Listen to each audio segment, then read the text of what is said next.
Welcome to Consciously Healthy. I'm Laura. And I'm Claire. And today we are talking about fear, anxiety and panic attacks. And it was my choice to talk about this because... Is it timely? It is timely.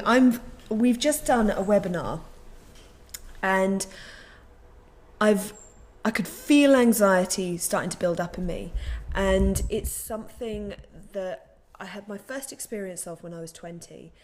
And it's something that I have learned to manage over the years. And because I can feel it in my body right now, I thought, well, it's alive in me, so let's bring it. Let's do it.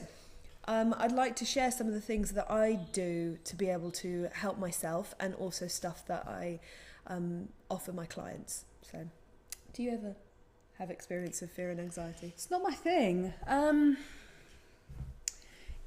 trained as a singer in my youth.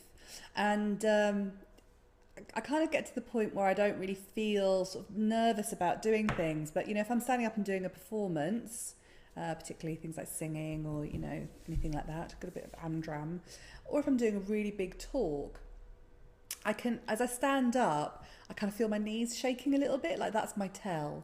But no, it's not really my thing. It's not your thing. Oh my God, it is my thing. Tell me about it. It really is. Okay, so the first time I had a panic attack, I was in front of, I think, about 30 people, and I had no idea what was happening to me. And my symptoms of a panic attack are, I can't breathe. I get black floated dots into my eyes because I'm not getting enough oxygen to my brain. And I feel like the world is closing in and everything goes into like a slow motion. And I start to sweat, my head goes hot, and I feel quite faint. And it can feel like I'm dying, actually. And I know a lot of people that I've met who've suffered with panic attacks resonate with that feeling.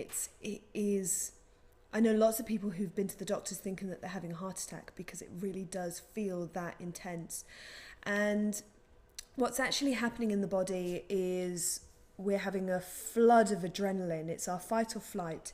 So our fear mechanism is switching on and telling the body that it's under attack and that the body has to get out of the situation or needs to fight whatever danger is in front of it.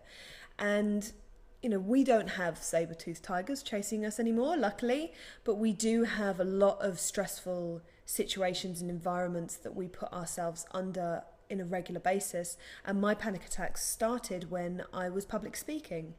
So I think that I've read somewhere that public speaking is more frightening than divorce and something else. I mean, apparently it's and spiders. How Yeah. do you rate that? Yeah. So how scared are you by the spider? Are you more scared of this? About a 4, about an 8 with public speaking. So so the way that I deal with panic attacks and the way I deal with fear and anxiety is first of all clocking that it's a really natural emotion, because I know when it first started happening for me, it's like I was feeling fear coming up, which of course is my fight or flight. So my body was trying to get away from something, and then I would try and get away from the fear, which made it worse. So it was fear on top of fear. And so the first step I work with is just recognizing, oh, okay, this is fear. Hello, old friend, in you get. And then I have a bit of a word with myself in terms of, okay, what's going on? What are you frightened about? And fear is a very, very primal young part of ourselves, and usually it is the terrified little voice in me that is going, okay, I'm really not comfortable, I'm not having a good time, and actually just having a bit of a dialogue with the fear, and then asking the fear what it needs. So something that really, really helps me is my fear needs containment, and I also benefit from getting out of the situation that is causing me fear. So getting myself under a blanket is quite a lovely way of containing fear. That really, really helps me.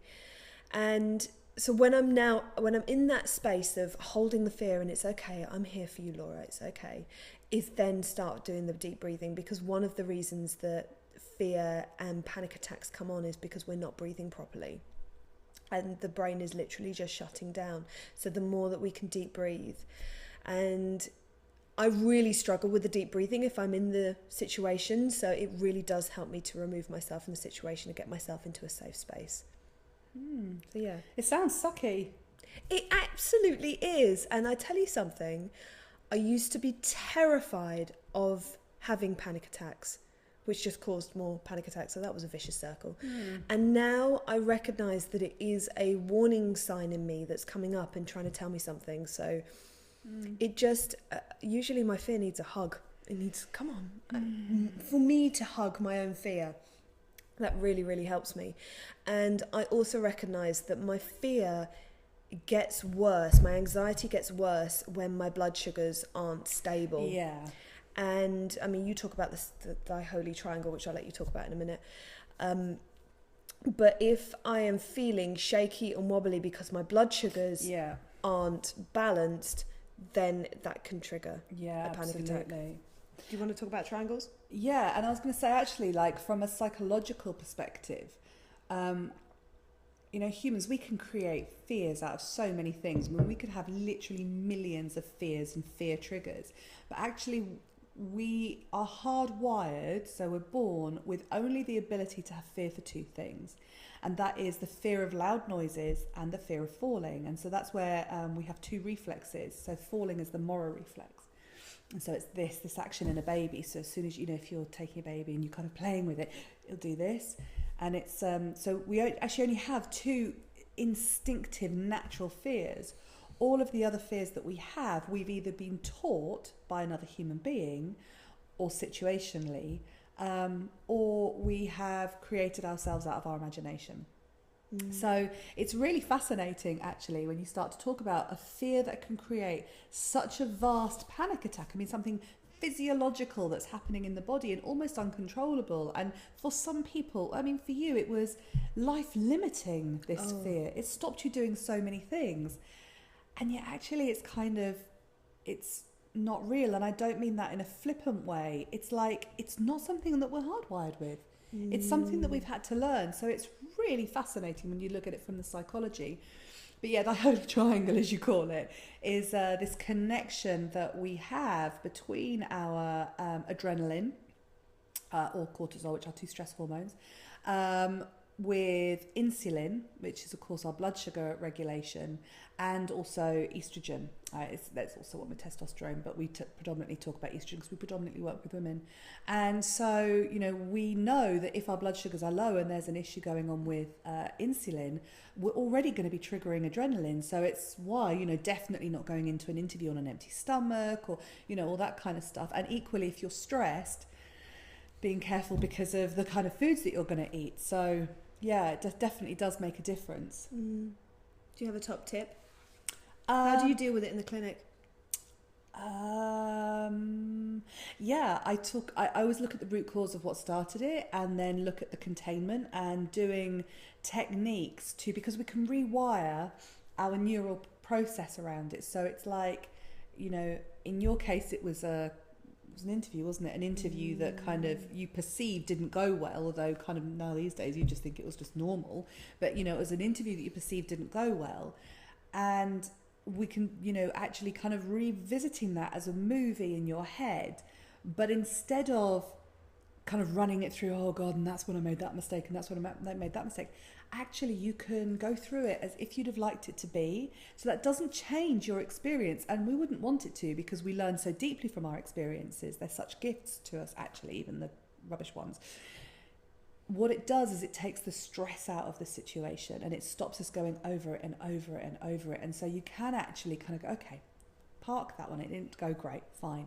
In future, had it gone to plan, what would that have looked like? And you just start taking some of the stress out of the system. Yeah. Your top tip? I would say it's a kinesiology technique, and it is holding the emotional stress release points, which are the little bumpy bits above your on your forehead, above your eyebrows, and lower down from your hairline. But if that sounds too confusing, you can literally just put the palm of your hand on your forehead. I feel like an air hostess now demonstrating this. And actually, I'm going to add to this is I learned this through yoga, is that if you can get your head below your hips, so if you literally put your head in between your knees, then it helps with the adrenaline. It starts getting blood to the brain, which is, you know, oxygen to the brain, which is kind of what we need when we're going through any kind of fear. So you know, when it starts coming on, hand on forehead and then head between knees. Lovely. And breathe. Nice tip. Thanks for sharing. You're welcome. Sharing is caring. Actually, you know, this is a really interesting thing, is that before I started this podcast, I was feeling quite anxious, and just being able to name it really, really lifts it. I've just clocked that. Amazing. Yeah, just bringing it out in the open. Well, we'll see you next time. Thank you.